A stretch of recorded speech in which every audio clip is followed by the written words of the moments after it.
Welcome back, boxing fans. We're going to rewatch yesterday's fight, chop it up, and talk about the significance of this performance and a lot of the narratives we hear from certain people around YouTube. So stay tuned, and we'll be talking about that coming up shortly.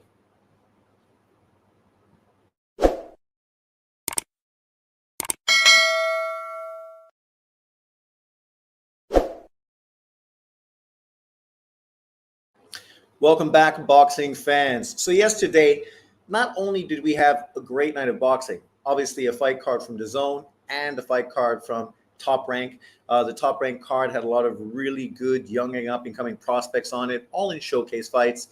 Teofimo Lopez in a showcase fight, Robson Ramirez in a showcase fight. Robson Ramirez delivered, Teofimo Lopez disappointed. Basically, that's the quick breakdown for yesterday's fights. Obviously, today, we're going to be talking about the Bam Rodriguez fight specifically. I don't know why my computer is being mental. DAZN, right? But then, of course, we had the DAZN card. The DAZN card overall was full of 50-50 fights, but most of those fights did not really deliver. A lot of it was kind of boring. Of course, the Sonny Edwards fight was nothing to write home about. The female fight, again, was not a very entertaining fight at all. But the Bam Rodriguez Estrada fight lived up to expectations. More so. It was an unbelievable performance by Bam Rodriguez. And obviously a performance that really grabbed a lot of people's attention, and people were really excited about the way he performed, right? And when this is the general feeling across the YouTube boxing community, and the whole race baiting narratives and everything else are kind of overlooked, and everybody really just praises the performance and is really excited about how dominant and exciting of a performance it was. That tells you everything you need to know. This is why Bam Rodriguez is getting so much praise, because of the style in which he won against a future Hall of Famer, right? You know, people were also super excited about Tank Davis's performance recently, even though he wasn't in with that caliber of opponent. I really don't know what's going on with DAZN. Come on, DAZN. Don't be like that. I'm going to have to turn my computer off and then upload it one more time. But needless to say, I mean, we did a live yesterday. We watched the fight. I was hoping, kind of pulling for Estrada to edge out the win. But I wasn't surprised that Bam did what he did. As I mentioned, you know, I just am more and more impressed with him every time I see him. And I was never a guy that was jumping on the Bam bandwagon, right? You know, I saw him and what he did against older fighters. I appreciated it, but I still felt that those fights didn't tell us the whole story at that point. But then after the Sonny Edwards win, that really changed my opinion a lot. And I really started to see him as a pound-for-pound fighter. And then, of course, we talked about today's performance, and that depending on how he was able to beat Estrada, it would say a lot about where he ranks on this list. And that's all we can talk about, his performance. And literally, you can go to Beats and Rhymes. You can go to John Boxing, who put him in his top 5 pound-for-pound list, right? People were over the moon based on the performance. And we'll talk about this more. Obviously, I'm going to try to close my TV and then restart it and see if it opens up, if I'm able to then turn DAZN on. But Paul Masters is in the house. Iceman, salute. Sean, the Sixers signed. Paul George, your thoughts? Great signing for them. Perfect signing for them. Paul George is a perfect complementary player to the 2 stars that they already have. Perfect complementary player. He's a 3rd star, which is exactly what he is. The basketball community is making a lot of noise about the number 2 career option. Teal looked like a complete garbage. He didn't look like garbage. He did what he had to do, but he just didn't do more than he should have done. Yesterday in our live, we talked about it. Our expectations for Shakur's next performance, Teal's performance, Robson Ramirez's performances were sensational performances against mediocre opponents, right? It's not like these guys were fighting, lineal champions, unifying titles, fighting Hall of Famers and pound for pound fighters. They were fighting a lower level of opponent. And because of that, our expectation is that they make a statement, kind of like Tank Davis did when he fought Frank Martin, right? We want to see people make a statement. Obviously, not everybody's Tank Davis, and not everybody's going to make a statement quite like him. But there's still a way to make a statement. And unfortunately, Teo did not deliver yesterday. And now he's moving up to 147. That just means either Top Rank is sick of him and they're going to feed him to Howard. I don't see how he's going to beat Howard. Howard is just a much bigger fighter than him, hits hard. I don't think anything Teo throws is really going to hurt him.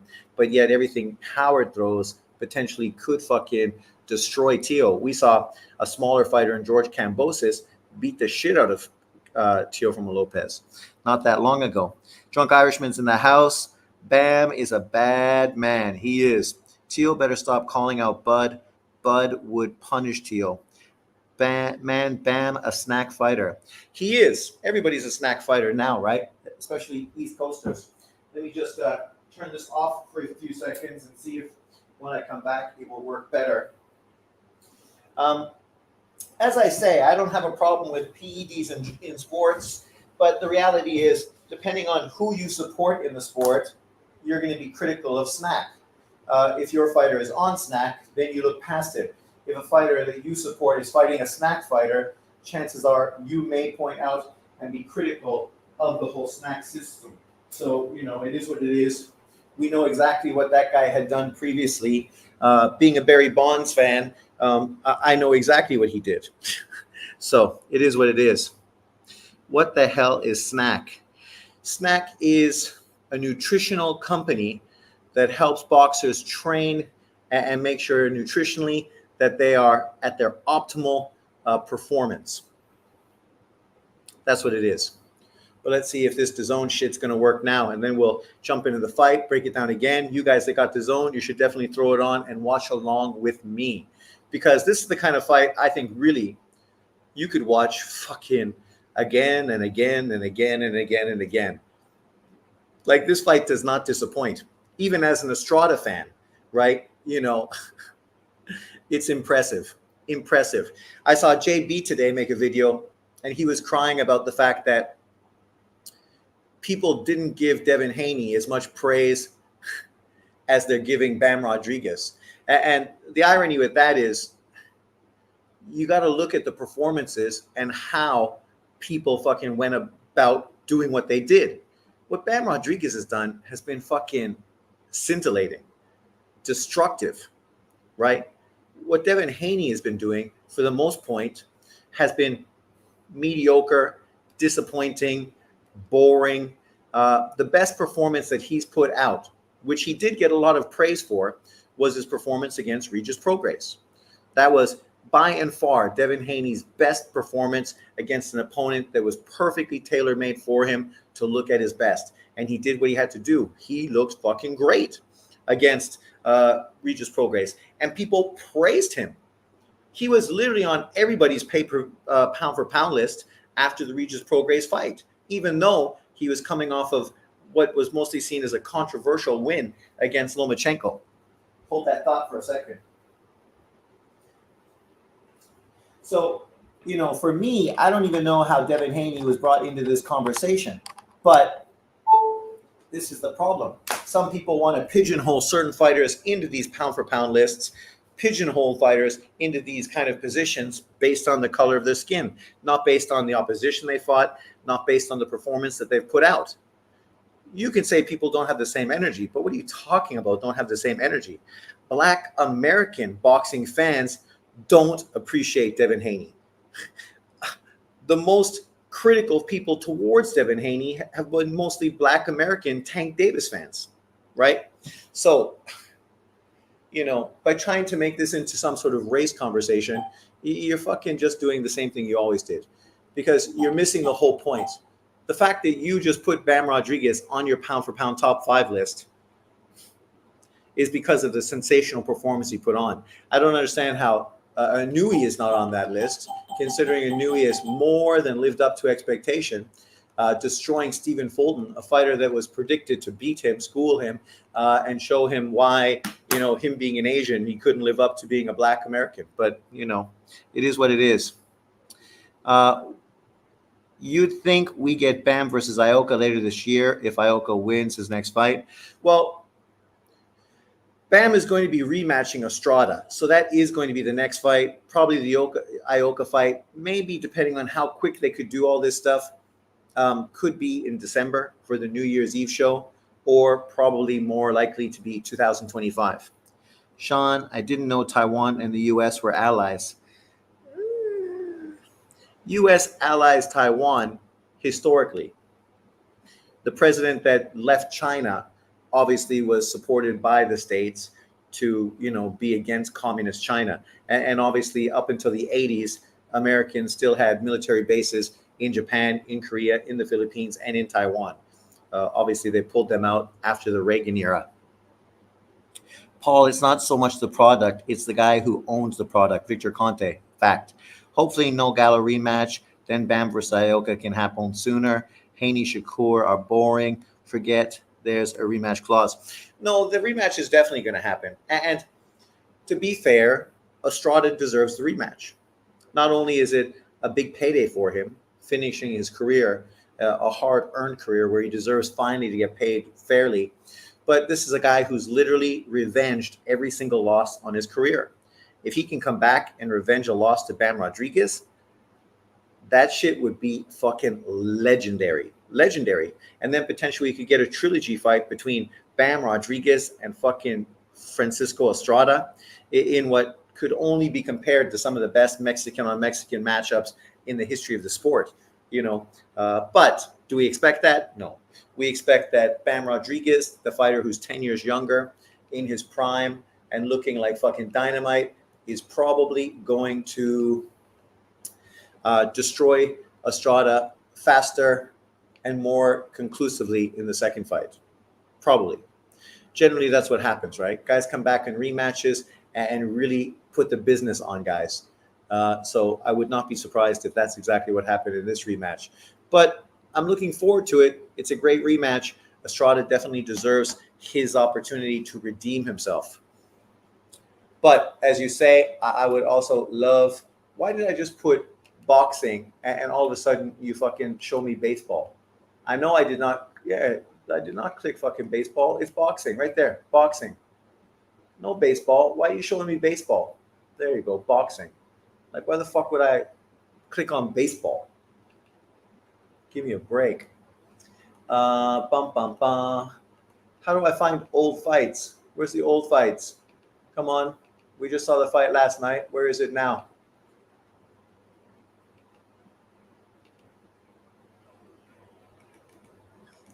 This is the problem with DAZN. I think they could make their thing a little better. Next week, Zepeda versus Cabrera. That's a good fight. Boots Ennis versus Avician is coming up soon. That's a solid matchup. Obviously, we expect that Boots is going to destroy him. Clarissa Shields is fighting somebody I've never heard of. That tells you everything you need to know about her career. She continues to fight people nobody's ever heard of, so nobody gives a shit. Home.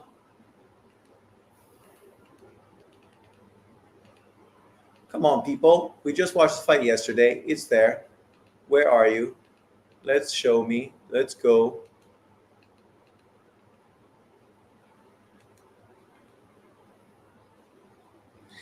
Bam is a bad little man. Texas made. What's wrong with baseball? Nothing's wrong with baseball, but I'm watching Japanese Baseball League. That's what they're showing me here. Taiwan pros and cons. Pros and cons. It's a good place to live. It's not as cheap as it used to be, but it used to be very cheap, very affordable. Being a white man in Taiwan meant I got a lot of attention from the girls, which wasn't too bad. But obviously now I'm an old man, so I don't get nearly as much attention as I do now. Maybe I'm looked at as more of a creeper. Oh my God, can you imagine? Okay, here it is. So we just scroll right through all this fucking 3-4 hours of stuff to get straight to the prime time, good content, because overall this card was pretty lame. Pretty lame.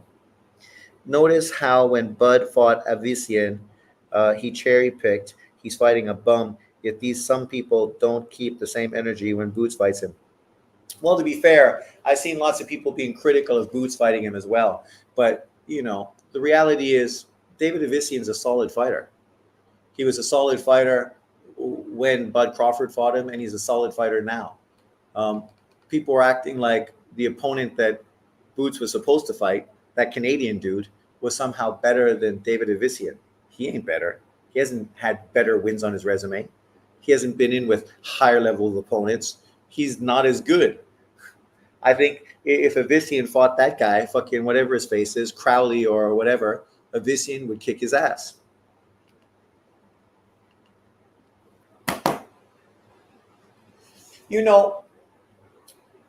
What makes me happy is right now when you think about boxing, it's an impressive era and time, right? When you think of Bud Crawford, Inouye, Tank Davis, and Bam Rodriguez, 4 of the top 5 fighters in boxing today.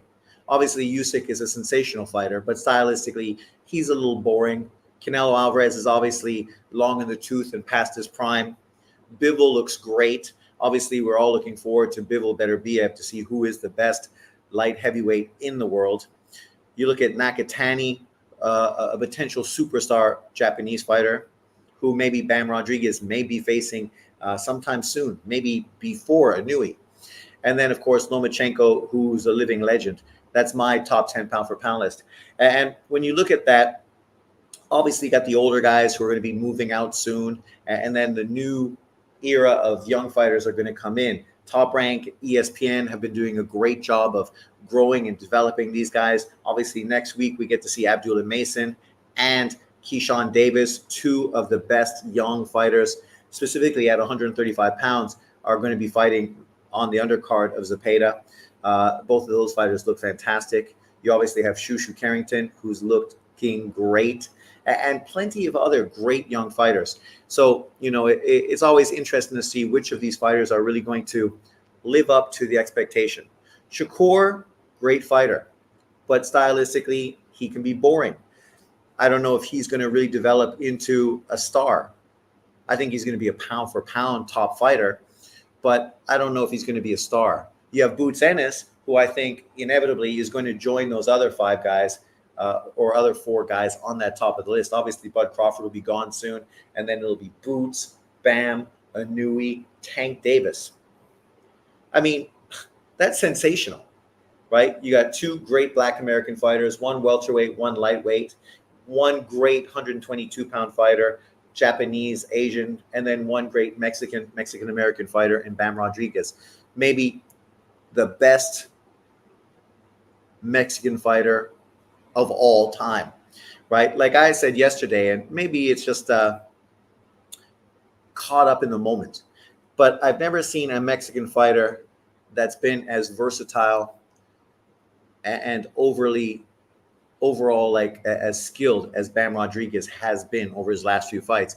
And that's why people are hyping him up, because what we've seen has been incredible.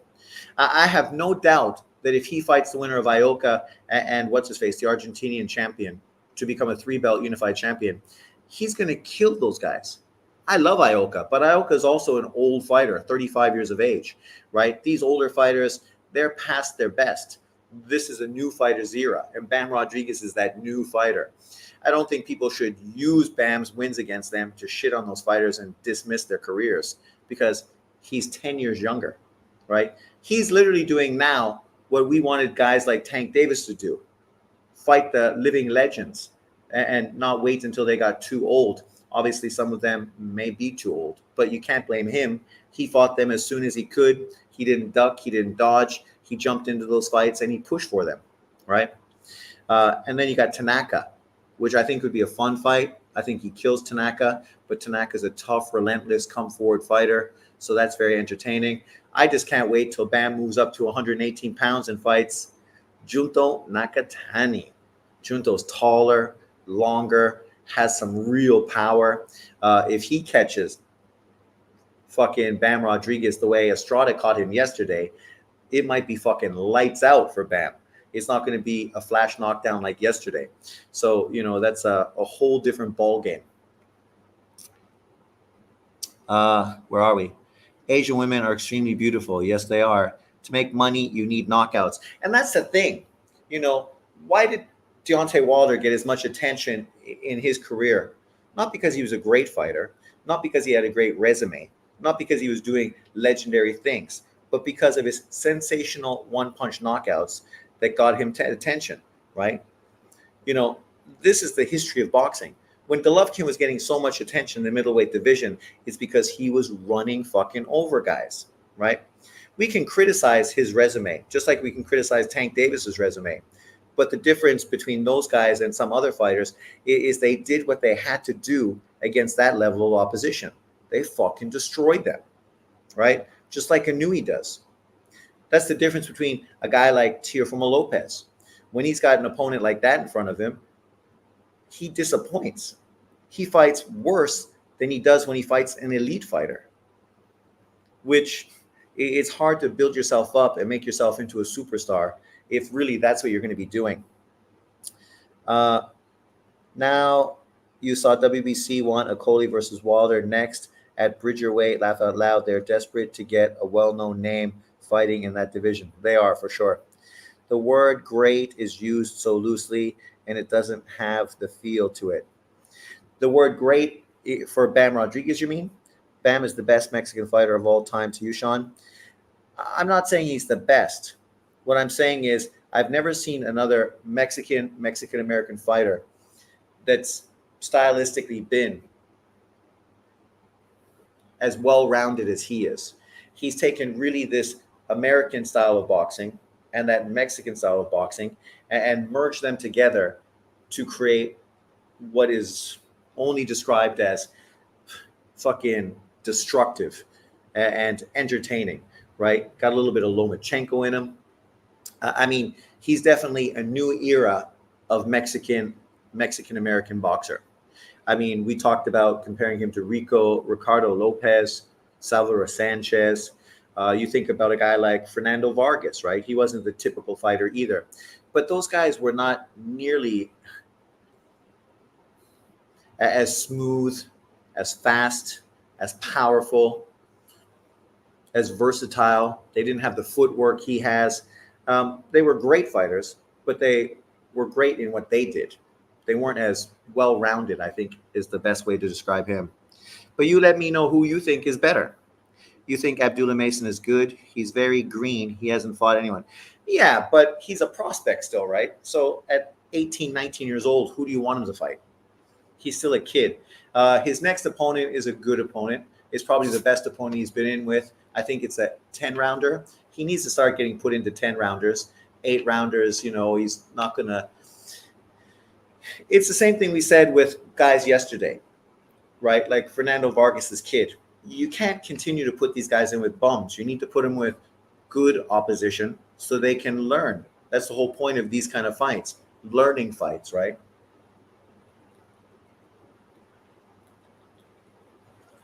So if you want him to be at his best, you got to put him in with solid opposition. I heard Wilder is coming back against Okolie. Yes, I've heard that that's a possibility, but I don't think so. How much money would they have to pay Wilder to fight him? Bam versus Junto would be a banger. Yes, it would. Canelo is the best Mexican boxer ever. He's definitely one of the best Mexicans ever.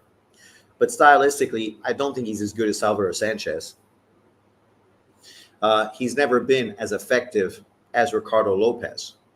Obviously, stylistically, he's been more of a counter puncher and an aggressive fighter. He didn't have the footwork or the ring generalship that Ricardo Lopez had. But Ricardo Lopez also didn't have the resume that Canelo had. Julio Chavez was a monster, but a very one-dimensional, hunt you down, break you down, stop you kind of fighter.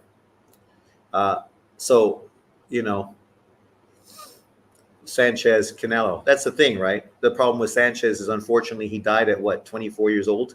So we didn't get to see the best of him. But you look at some of the fighters he beat, like Azuma Nelson, who went on to be a Hall of Famer and have a great career. A guy that Pernell Whitaker ducked for a rematch, right? That gives you some indication of Azuma Nelson. When we talk about Francisco Estrada, like Azuma Nelson, a guy that always came back in the rematch and was way better, kind of like Ioka as well.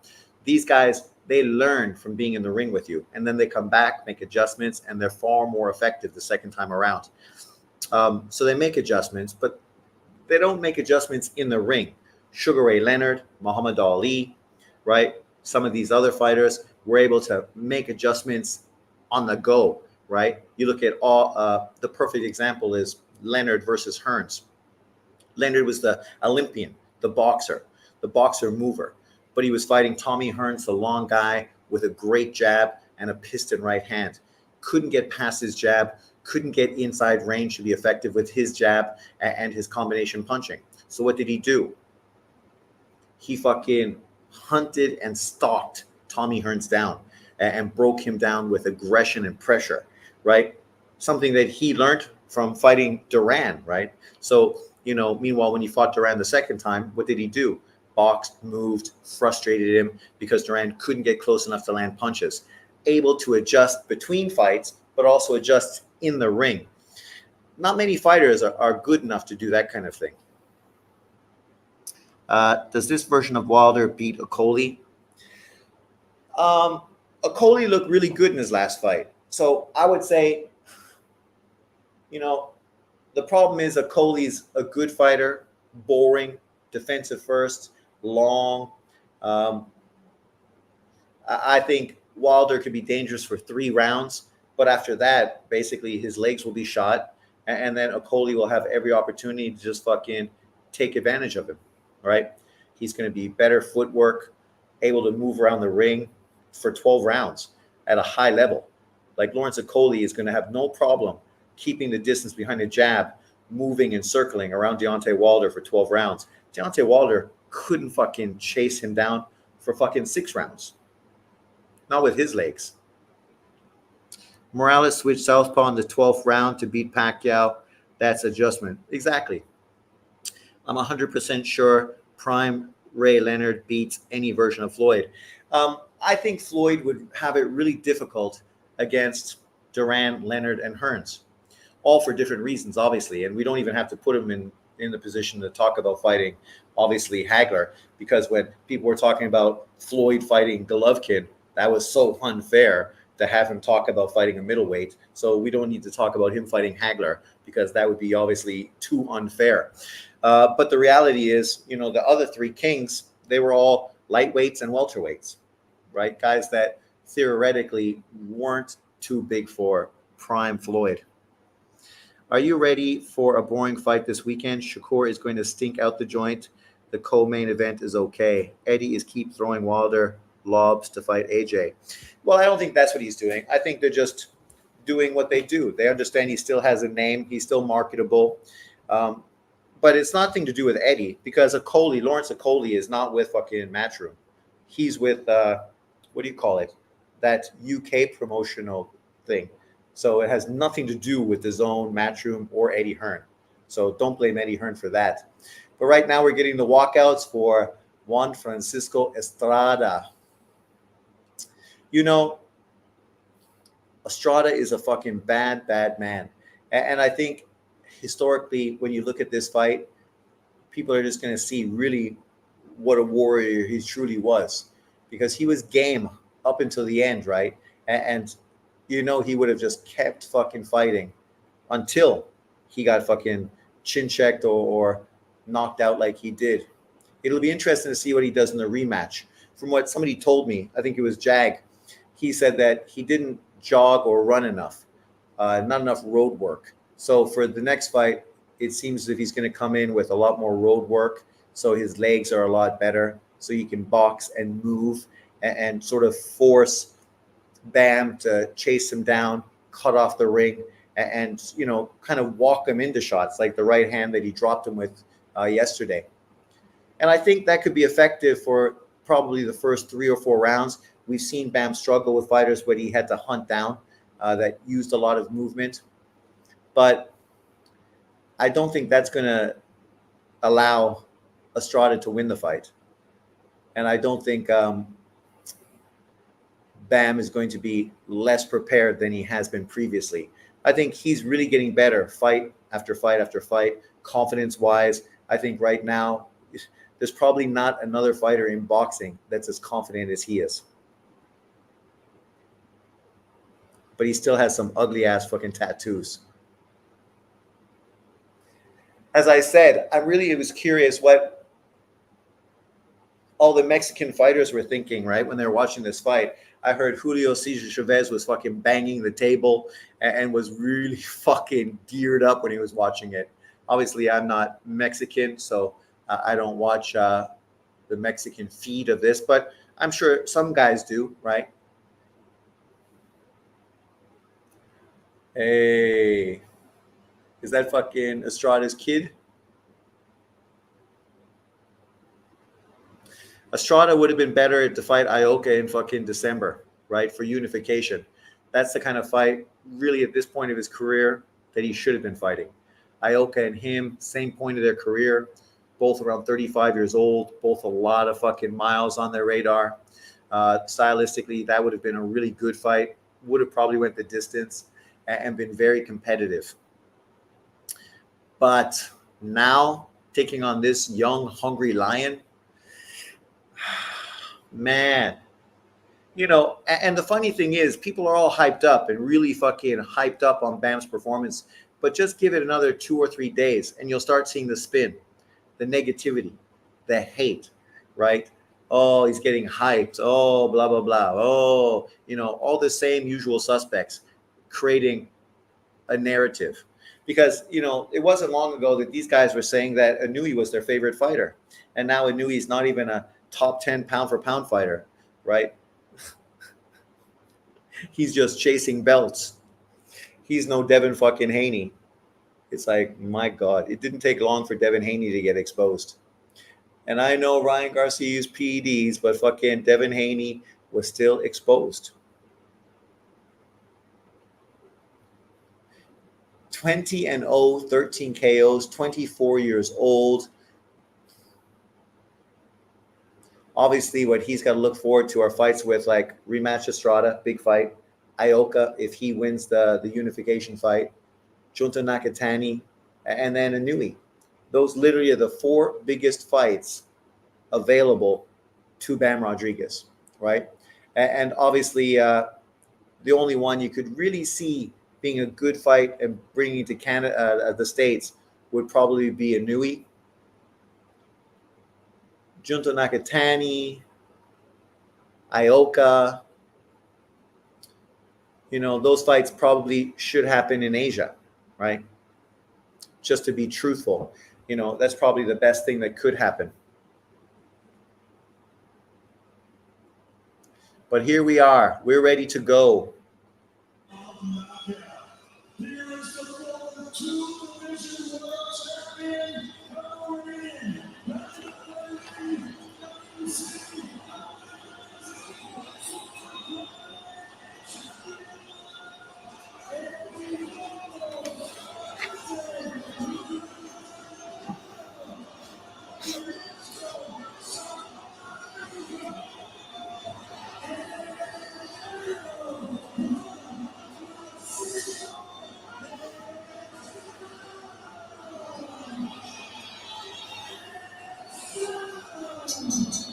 Estrada.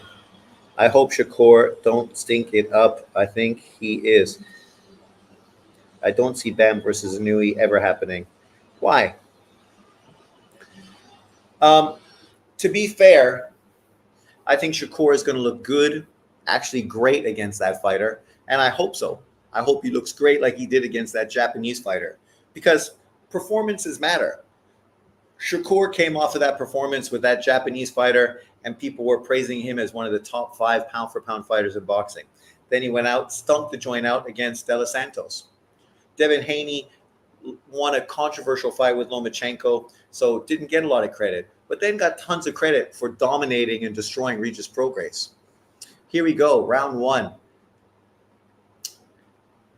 it was understandable that Estrada was going to start slow, considering he's been out of the ring for like 18 months. So you knew it was going to take a few rounds to get a sweat on, to sort of get his timing down.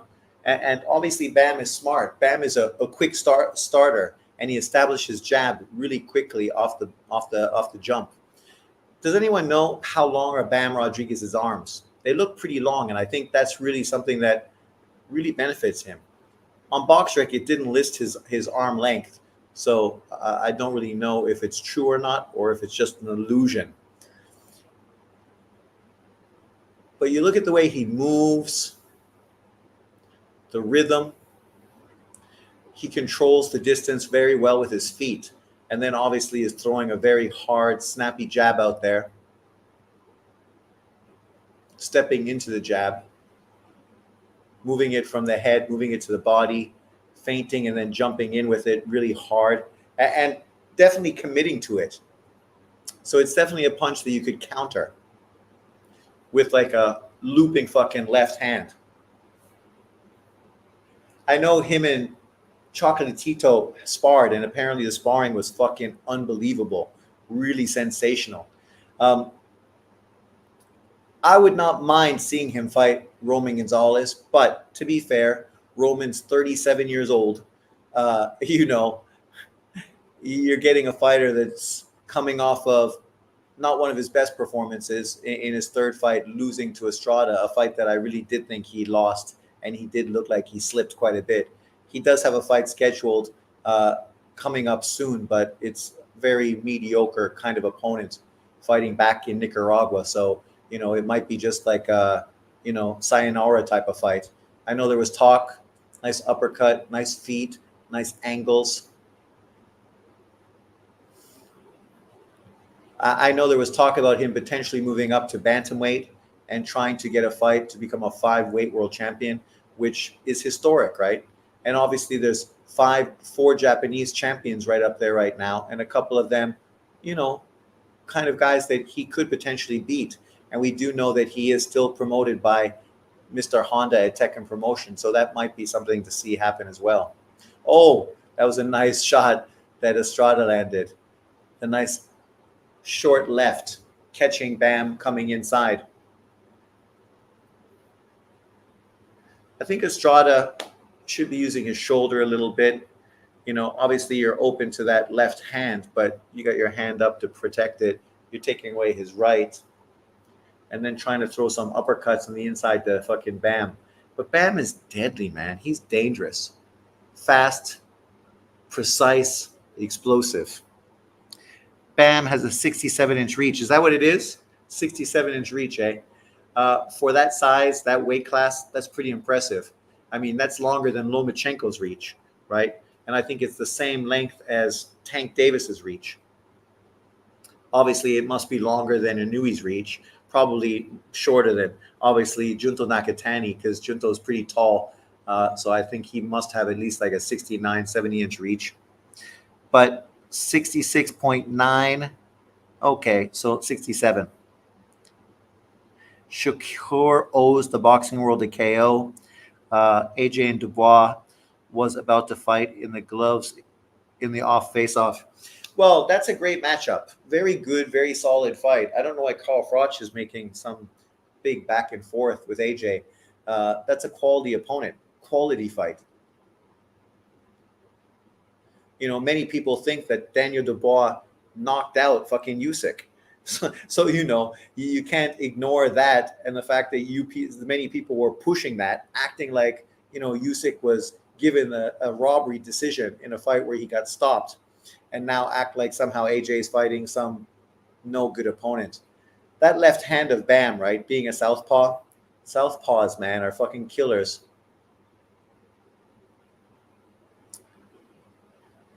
That left hand.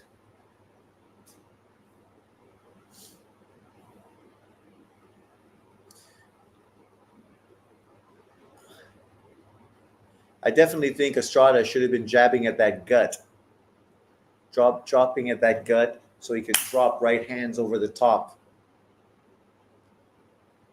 And he got to pull his hands up quick. Right there, he got counter on a punch because he just was watching his work. You know, he threw the punch and then he moved back with his hand still down and got fucking caught. He got to fucking get his guard up, man. Got to get his guard up against fucking this guy. Longer reach, faster hands. How long's Estrada's reach? Like 64, 65, 68.1 reach for Inui. Okay, so Inui's got a longer reach. Brits are tough critics of each other. Well, the problem with Carl Froch is, you know, he's kind of a Generation Z guy, you know, with his fucking takes. He always acts as if he's fucking done so much and is super hypercritical of everybody else. Shit on Calzaghe, clout chased off of him for his whole fucking career. Yet, what was the biggest win that he fucking had on his resume? George Groves? Who was hyping up George Groves until, of course, the first fight where George Groves kind of was kicking his ass? Got beat by Andre Ward, right? Beat fucking the Canadian guy, but nobody really thought Boutte was somehow a legacy fucking great fighter. He ducked Golovkin. Tank Davis is 67.5. Okay, so Tank Davis is just a little longer than Bam Rodriguez. But yet Bam is fighting at 115 pounds. Tank Davis is fighting at 135 pounds. So literally a 20-pound difference in weight classes.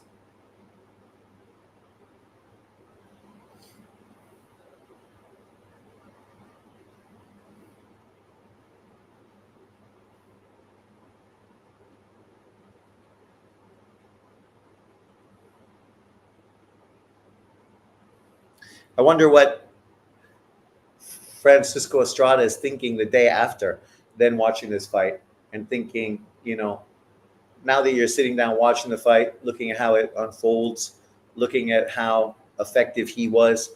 And Gallo was effective. He was landing a lot of shots, but, you know, his punches didn't seem to have any impact at all. Froch beat Calzaghe, in my opinion. You mean could beat Calzaghe? Well, Carl Froch wasn't great at catching boxers and movers, so I can't imagine him beating Calzaghe. Estrada has a 66-inch reach. Okay, so it's not too bad. Only about an inch longer than Estrada.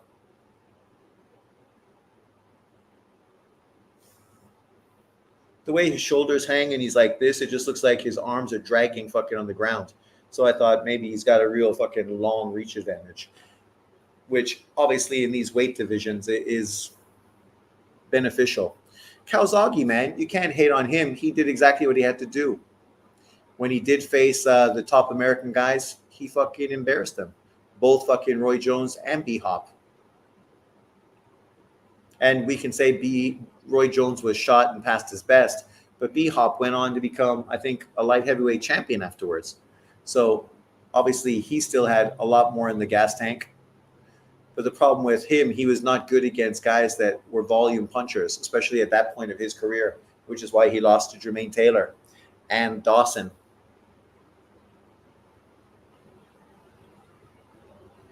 Round 3. The good thing you got to like about Bam, he's a lot more like a Nui, right? He moves into position to land big shots and hunt you down. Oh, that little fucking shot. Short little fucking right uppercut. Big left uppercut. Big right hand. Fucking Estrada took some good shots, man. Whereas, of course, Tank Davis is devastating, but he just doesn't throw enough punches. Good body shot from Estrada. Shovel punch on the inside. Good combination. Well, that's really the difference in this fight when you look at prime Estrada compared to now. Obviously, you're not necessarily going to throw back as much punches. You're getting hit hard. But he used to really let his hands flow a lot more. In this fight, he threw like 1-2s, maybe a 1-2 and a 3. Landed a good right hand.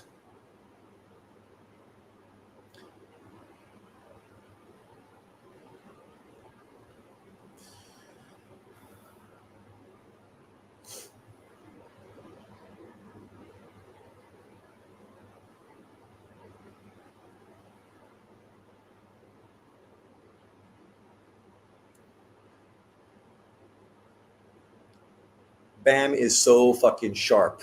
So sharp with his shots. And he's also a guy that throws real straight shots too and short shots. So very effective, right? Good foot movement. He's in and out, but he's not like jumping in or jumping out, not moving straight back, using a lot of angles on the way he moves.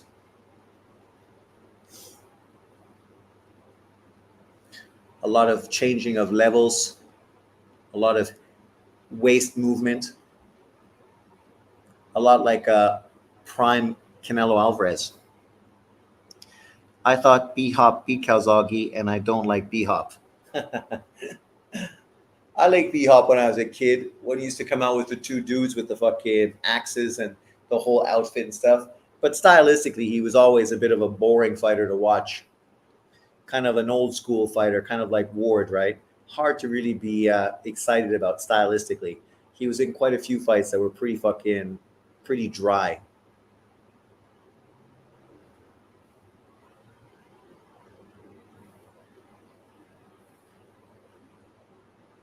I wonder what Roman Gonzalez thought on watching this fight. If he was tempted to see if he could fight Bam and perform better than Estrada, because you know the rivalry between them is so fierce, right? He's like, man, if this young kid could do this to you, I'm curious about how I'd perform. I mean, he did spar with him, and apparently sparring was great. But once again, it is fucking sparring. Sparring is very really different. Oh, big right hand, super short, compact. Round 4.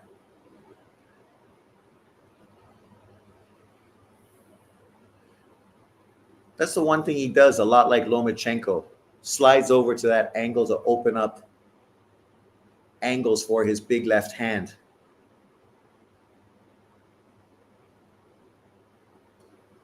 I don't think that punch was too low. It was sort of pushed down by Estrada's defense.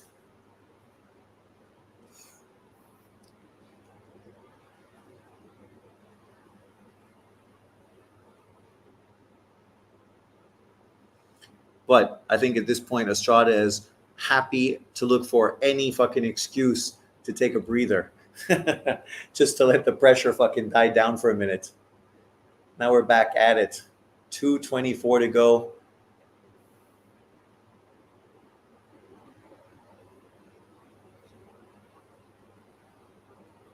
Estrada trying to work that body.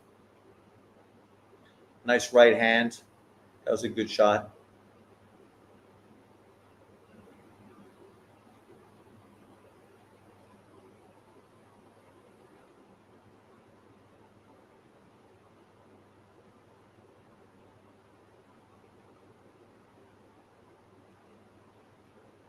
I was listening to somebody saying that Estrada's legs looked really bad and he was off balance. But I don't see that. I mean, obviously, he's not the fighter he once was. But considering he's been out of the ring for 18 months, his legs look pretty good. He's moving, he's in and out. He's fucking throwing punches off of angles, good body work, good shots. You know, on the inside, he's pretty effective right there. He moved a nice pivot to get away from Bam's pivot. That's the thing. You got to continue to pivot with Bam. Good little uppercut in the inside. I think when he watches this, he's going to realize when he throws his shots, he's going to have to roll out on the side quick and not stand in front of him, because that was probably what led to his downfall.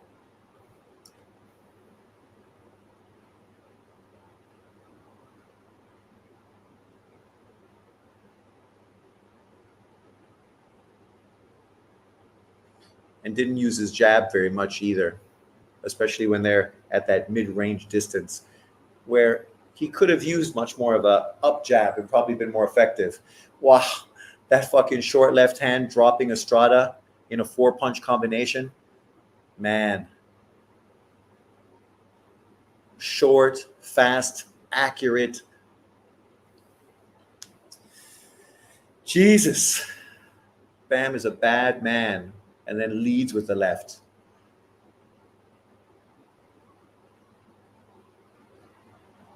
Oh, another uppercut.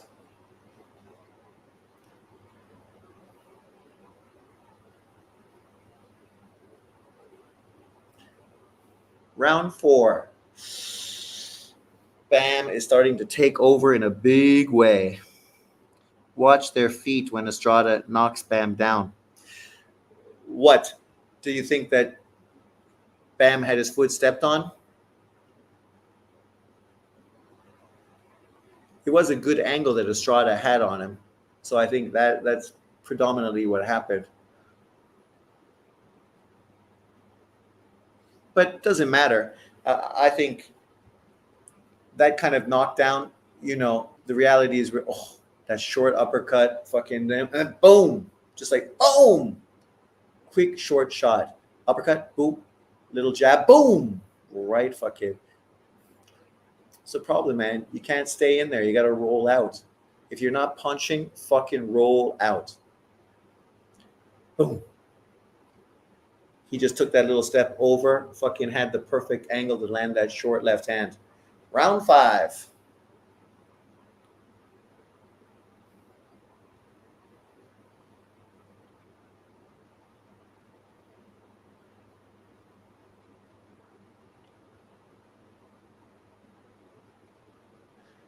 I really don't think there's anybody at 115 pounds that really can give Bam any problems, right? Tanaka's a good aggressive fighter, but that style is made to get fucking knocked out by Bam. Ioka's 35 years old, very good technical fighter, but you know, he's not going to be able to fucking keep up with Bam's speed and pace for 12 rounds, not at this point of his career. He's a lot more fundamental, a guy that fights behind a good jab, right hand, and left to the body. It's not going to take long for Bam to figure out his rhythm and then land big counter punches. He's definitely going to have to move up to bantamweight. But the question is, right, is that going to be what the promoter wants? Are they going to try to do undisputed? I don't know if it makes sense. Obviously, if you can get that Roman Gonzalez fight, that's a big, big fight because of name recognition. But literally, Roman Gonzalez is coming off of a loss to Estrada. So, if he beats that guy in Nicaragua, I mean, it's not a big name opponent. Who's he fighting? That guy is a nobody. It kind of does matter to show how dominant he is. Well, there you go. That was a big shot, big shot. The thing is, people want to see you get tested and see how you cope with it, right? Like we saw Inui get dropped by Neri and then get up and proceed to beat the crap out of Neri and stop him. That's exactly what Bam did here. He had a flash knockdown and proceeded to get up and fucking put a beating on him. So, because the thing is, you're going to get hit, but how are you going to cope with it? Oh, look at that. 1, 2, 3, 4, 5. 5 punch combination, fucking all power shots.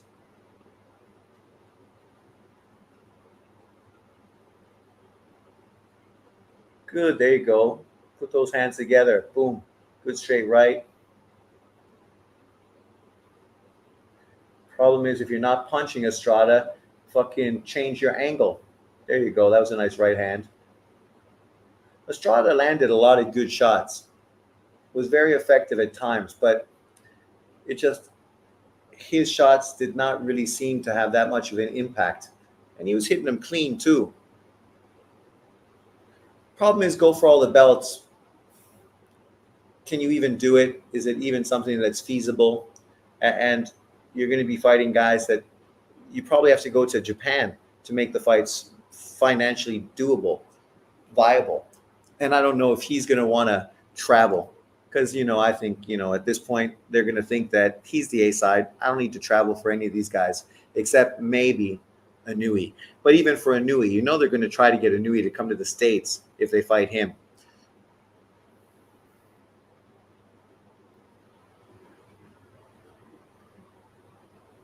Oh, fucking, you look at Virgil Ortiz. Virgil's like, oh,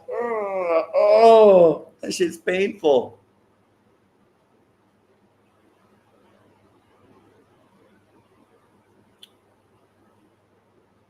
Problem with the zone is you're only showing fucking Bam's punches. You're not showing any of Estrada's shots. Come on.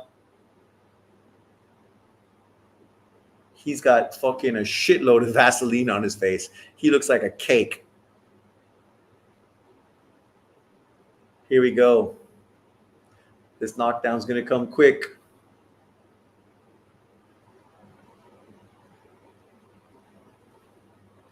It doesn't really show me his foot, but he's definitely got his foot on the outside. That's why he's got the angle open. But I don't know if he stepped on his foot.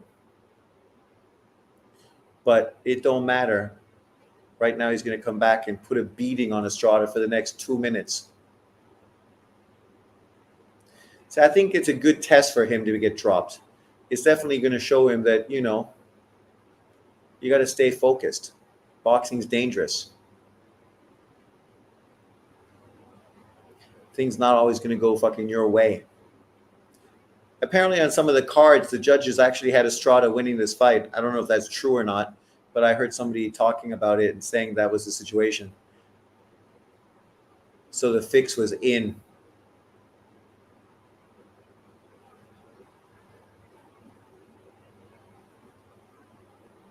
Oh, man. You got to fucking watch out for that uppercut when you jump in, Estrada.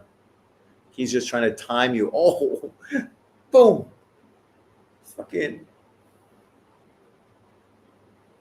Some fighters are just fun to watch. The way they put their punches together, the way their punches land. And then you have other fighters that just aren't that fun to watch. Like, I love Lomachenko, and he's got great footwork, but you can't really compare the way he lands shots to the way Bam lands shots. He doesn't have that power. A lot of the punches he throws, you don't see them as clearly. They don't have the same reaction that just highlights what they are. Like, Bam shots fucking... You can be a novice and a casual, and you watch him fight, and you're just going to be like, yeah, oh, fuck, yeah, oh, look, oh. Right there, 4-punch combination, big uppercut, swinging angle. That's the one thing. He also fucking changes angles to the other side, too.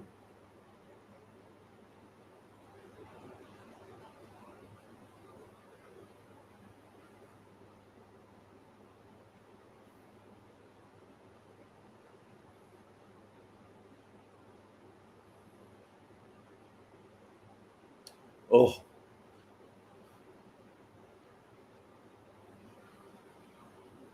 I think that's why his brother is not a good fighter.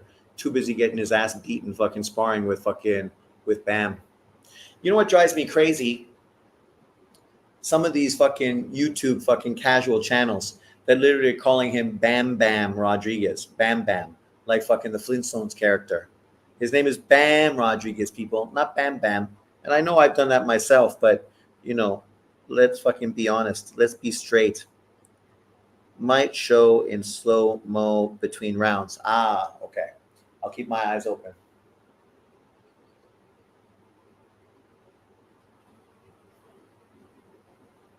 This is a super dominant fucking performance.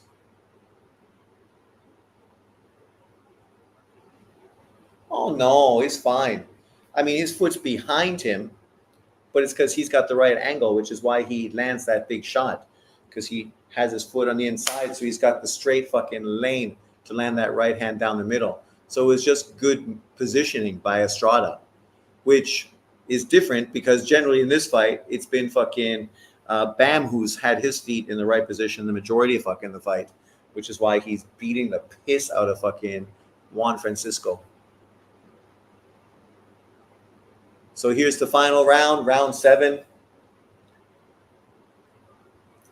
This was a good round, too, before that knockdown and knockout.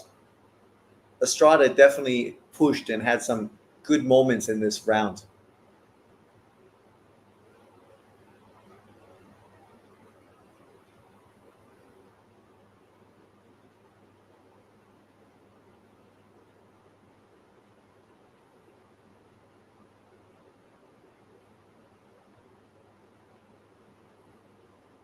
Oh, nice shots, Estrada.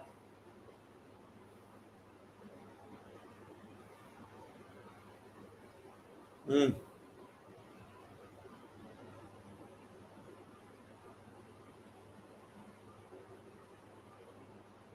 Big hook to the body, didn't really land, but that was definitely a precursor to what's coming.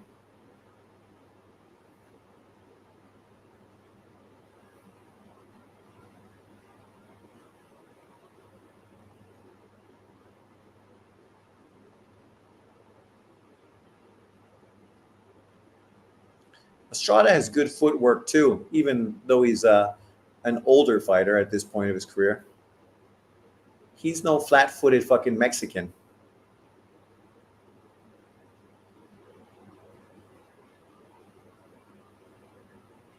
I thought his performance, the second fight with Rungvisai, was a fucking masterclass.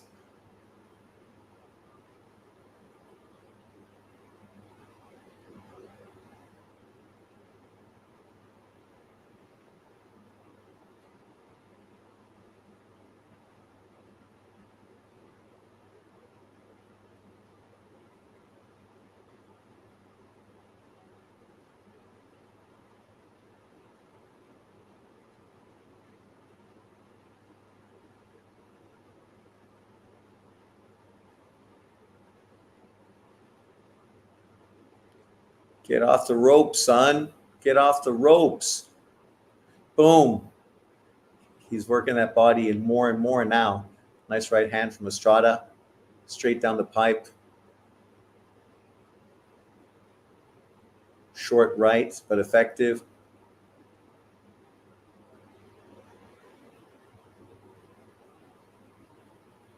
And here it goes. Coming up soon.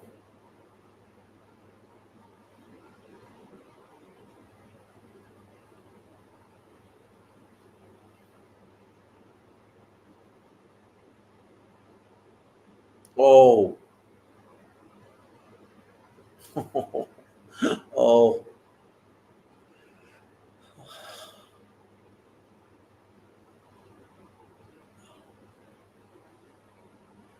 What a performance from Bam Rodriguez, one of the most exciting fucking fighters in boxing today.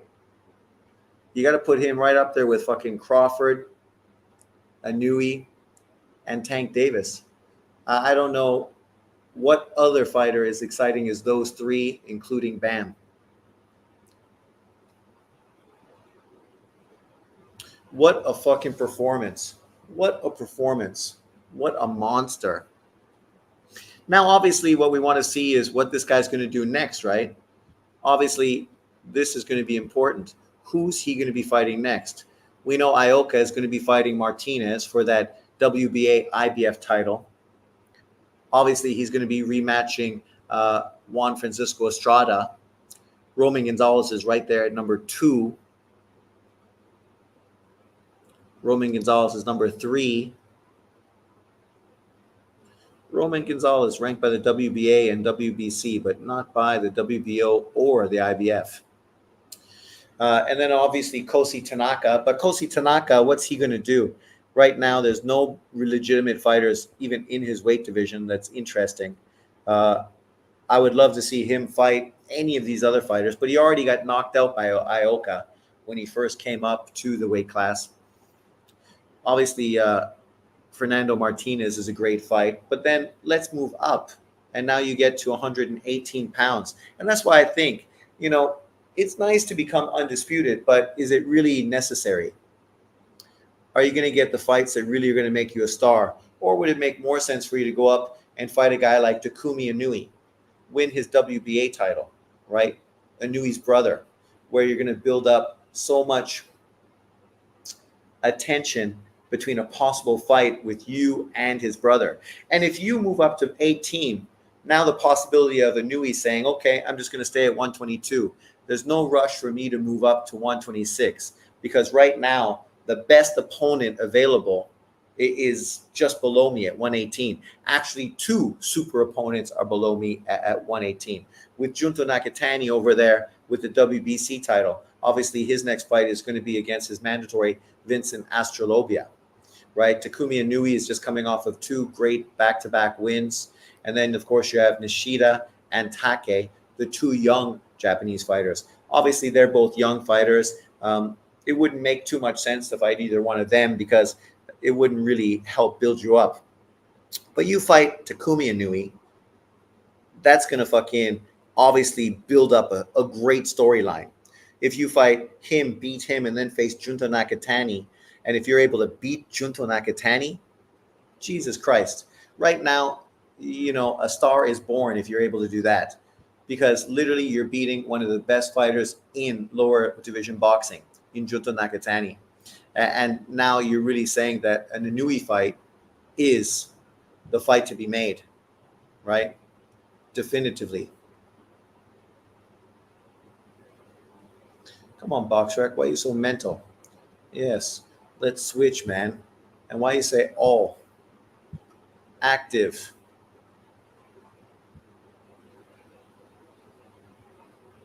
Oh my God, active.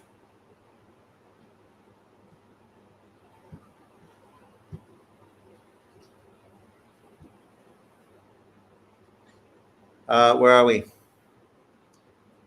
Might show, so no trip or step on foot. No, literally.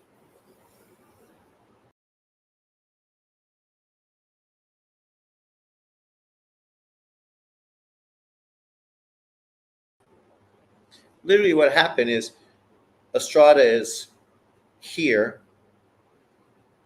or sorry, Estrada is here. He stepped into angle behind Bam Rodriguez's foot and then landed that straight shot. Bam's front foot was forward, his back foot was back, but Bam Rodriguez's foot was behind him, opening up the angle so he could land that straight right hand down the middle. So it's just a matter of good foot placement, which, he had one successful opportunity to do that, whereas Bam obviously had multiple. Like when he landed that great body shot, it was all based on foot position. He switched over here and had fucking a wide open target to that body and fucking drilled him. It was a great shot. But there's Junto Nakatani, 26-year-old Junto Nakatani, 27-0, 20 KOs, 5'7.5", with a 67-inch reach. So they say he's only got a 67-inch reach. He's going to be fighting Vincent Astrolabia next, right? That's potentially a great fight. A great fight, a very, very good fight, an excellent fight, one that we definitely want to see. As far as Bam, let's check out him. Bam, Jesse Bam Rodriguez, 24, 20-0. 5'4" with a 67-inch reach. So his reach is the same as Nakatani. So he does have a long reach because he's reach is the exact same, right? Which is pretty impressive. Let's look at Sonny Edwards in comparison. Sonny Edwards has a 60-inch reach. 60. So literally he had a 7-inch disadvantage against Bam Rodriguez. Meanwhile, he's the boxer who, wants to control distance behind the jab. What about my man?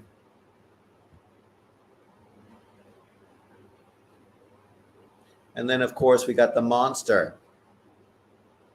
31 years old, 5'5", with a 67.5-inch reach.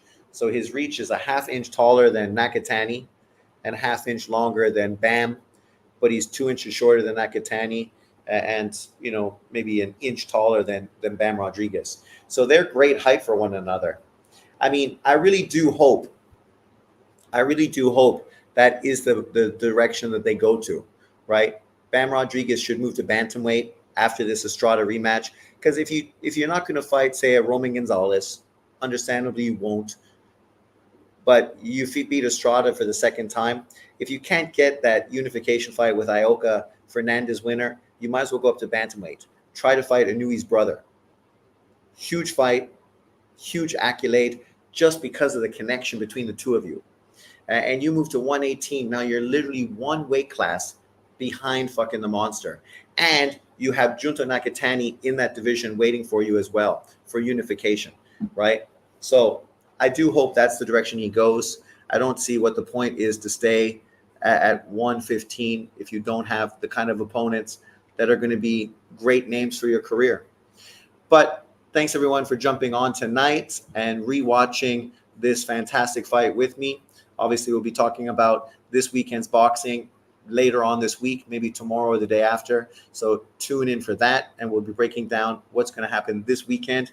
It's another good weekend of boxing. Obviously, you got the top ranked card that has some really good fights on it, right? Specifically the undercard fight, and quite a few really good young up and comers as well. So it should be a very entertaining card from Top Rank once again.